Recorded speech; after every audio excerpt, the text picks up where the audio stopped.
Everyone welcome back to yet another blog. तो आज के ब्लगटा शुरू करছি एकदम ब्रेकफास्टेर थाला থেকে। আজকে ব্রেকফাস্টে করেছি পাস্তা আর তার সাথে কিন্তু গরম গরম দুধ চা। আমার চাটাতে গুড় দেয়া থাকে তাই এরকম কালো কালো কালো।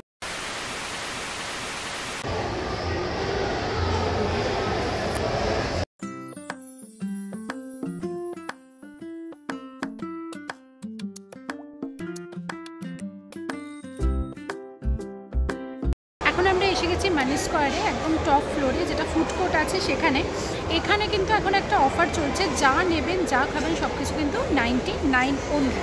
তো আমরা সেটাই অর্ডার করে দিয়েছি। কী কী অর্ডার করেছি সব কিছু দেখিয়ে দেবো, আর সবই কিন্তু 99। আর এরা এখন 99-এর জন্য একটা আলাদা করে মেনু করে রেখেছে, মানে যে খাবারগুলো মোটামুটি 200-300 টাকা দাম সব কিন্তু আপনারা পেয়ে যাচ্ছেন অনলি 99-এ। তো যেরকম বলেছিলাম 99-এ আমাদের চলে এসছে চিকেন ড্রামস্টিক, হাতে লেগে গেছে, একটু চেটে নিই। আর চা চলে এসেছে, আমার অল টাইম ফেভারিট চা। তো চিনিকে আমরা কোচিংয়ে দিয়ে কিন্তু চলে এসেছিলাম মানি স্কোয়ারে। এখন বাজে ওই 12টা মতো, ওকে 11টার সময় কোচিংয়ে দিয়েছি, আরও 1 ঘন্টা হাতে আছে। 1টার সময় কিন্তু চিনিকে আনতে যেতে হবে।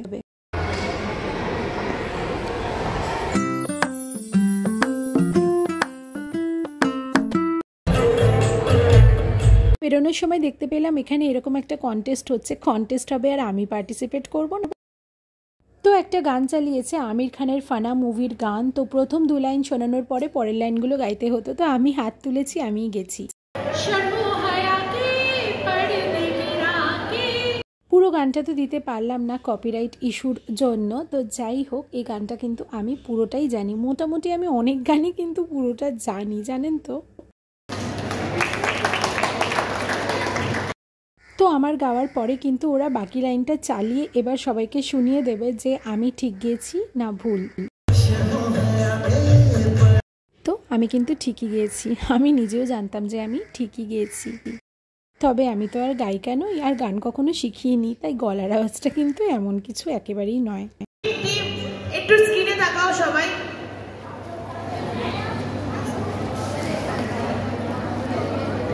অ্যাবসলিউটলি রাইট আনসার দিয়েছেন উনি, খুব সুন্দর গিয়েছেন। এই জন্য মানি স্কোয়ার মলের পক্ষ থেকে এন্ড সেন্সের পক্ষ থেকে গিফটটা থাকছে আমাদের উইনারের জন্য for the very pretty girl. You ma'am, কেমন লাগলো এখানে এসে একটা গিফট জিতে? কেমন লাগছে? দারুণ লাগছে, ক্রেজ এত, আর সেখানে চাইল্ড স্ক্রিনে দেখে এত খুব নববর্ষ খুব ভালো কাটুক, আনন্দে কাটুক। নববর্ষে অগ্রিম শুভেচ্ছা and Eid Mubarak. Thank you so much. Thank you. So getting the next song on this 2000 years later. তো এখন আমি সিমুই রান্না করে নিচ্ছি, তার জন্য কি কি লাগবে সব কিছু দেখিয়ে দিচ্ছি। এদিকে এটা কিন্তু আমার নিরামিষ করা, এইবার যখন দীঘা গেছিলাম এটা কিনে এনেছিলাম।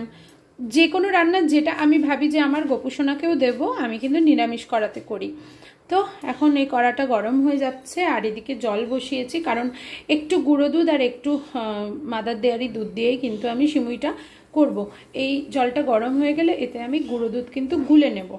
আর এখানে কড়াই কিন্তু গরম হয়ে গেছে। এই হচ্ছে আমার সিমুইয়ের প্যাকেট, যেটা আমি বিগ বাস্কেট থেকে কিন্তু কিনেছিলাম। তো সিমুই যে আমরা বেসিক্যালি তো মিষ্টি সিমুই খেয়ে থাকি, এটা 400 গ্রামের প্যাকেট, 50 টাকা দাম নিয়েছিল। তো আমরা কিন্তু বেসিক্যালি মিষ্টি সিমুই খেয়ে থাকি, কিন্তু ঝাল সিমুইও কিন্তু ততটাই সুন্দর লাগে খেতে, অনেকটা চাউমিন কিন্তু লাগে। তো প্রথমে আমি শুকনো খোলায় কিন্তু সিমুইটাকে ভেজে নেব। শুকনো খোলায় সিমুইটাকে ভেজে নিচ্ছি, ভেজে একটা পাত্রে এটাকে কিন্তু আমি তুলে রাখবো। প্রসেস একে একে আমি দেখিয়ে দিচ্ছি। তো শুকনো খোলায় ভেজে নেওয়া সিমুইটার মধ্যে আমি কিন্তু 1 বড় চামচ ঘি দিয়ে ভালোভাবে এটাকে মিশিয়ে নিচ্ছি। আর আমি কিন্তু মিষ্টির দোকান থেকে এই গাওয়া ঘিটা কিনি, এটা সারদা মিষ্টান্ন ভাণ্ডার থেকে কিনি। আর এদের ঘিটা কিন্তু বেশ ভালো হয় খেতে, মানে গন্ধটাই একদম মারাত্মক লেভেলের হয়। আর এদিকে কিন্তু মাদার ডেয়ারি দুধটা গরম করতে বসিয়ে দিয়েছি। আর এইখানে যে বললাম না গরম জল করছি, এর মধ্যে একটু আমুল দুধ দিয়ে দেবো, কারণ এই আমুল দুধ আর মাদার ডেয়ারি দুধ দুটো মিশিয়ে যদি সিমুইটা করা যায় না, টেস্টটা কিন্তু আরও অনেকটা এনহ্যান্স করে। তো কয়েক চামচ দুধ দেব, দুধটা একটু ঘন করে ভালোভাবে কিন্তু গুলে নিতে হবে।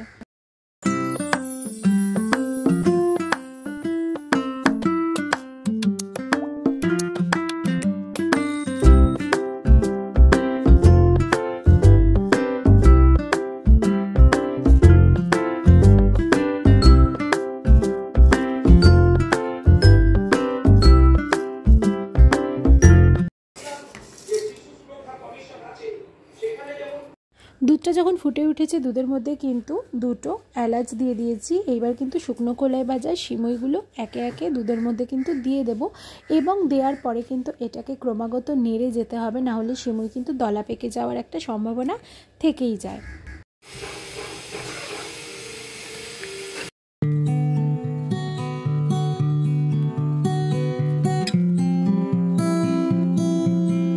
যেহেতু নিরামিষ কড়ায় আমি রান্নাটা করেছি, তার প্রথম উদ্দেশ্য হচ্ছে আমি সিমুইটা প্রথমে কিন্তু আমার গোপু সোনাকে দেবো। তো গোপু সোনার জন্য কিন্তু আমি বেড়ে নিচ্ছি সিমুইটা, তারপরে যখন পুজো করব তখন কিন্তু এটা ভোগ প্রসাদ হিসেবে দেব।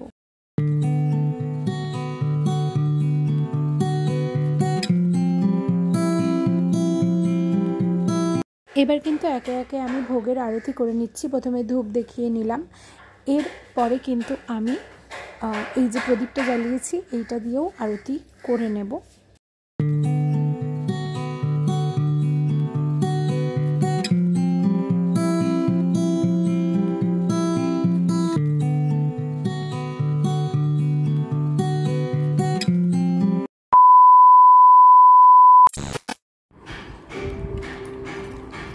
তো এখন বাজে বিকেল ওই 5টা নাগাদ। আমরা কিন্তু সিমুইটা নিয়ে বসে গেছি, আর দেখছেন তো কি সুন্দর হয়েছে, একটুও কিন্তু দলা পাকিয়ে যায়নি, আর খেতেও কিন্তু দারুণ টেস্টি হয়েছিল। 2000 years later. এখন বাজে রাত 9টা। আজকে সারাদিনে কি রান্না করলাম কিছুই কিন্তু ভিডিও সেইভাবে করা হয়ে উঠতে পারিনি। আজকে খাপছাড়া মতো ভিডিও করেছি, কারণ ওই একটা জায়গায় গেছিলাম, তো যেদিন কোথাও বেরোনো হয় সেদিন না খুব মুশকিল হয় ঘরের সারাটা দিনের কাজকর্মগুলো তুলে ধরা। একটু অ্যাডজাস্ট করে নেবেন প্লিজ।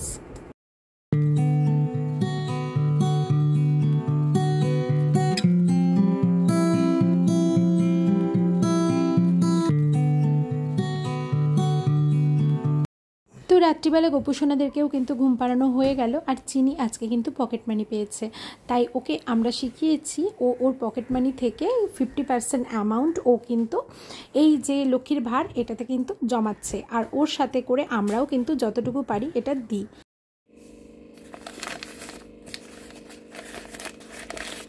আগের দিন দেখিয়েছিলাম পয়লা বৈশাখে বড় গোপুর 3টে জামা আনা হয়েছে, আর বড় গোপুর এই জামাটা কিন্তু সৌমেন বড় গোপুকে পয়লা বৈশাখে দিল।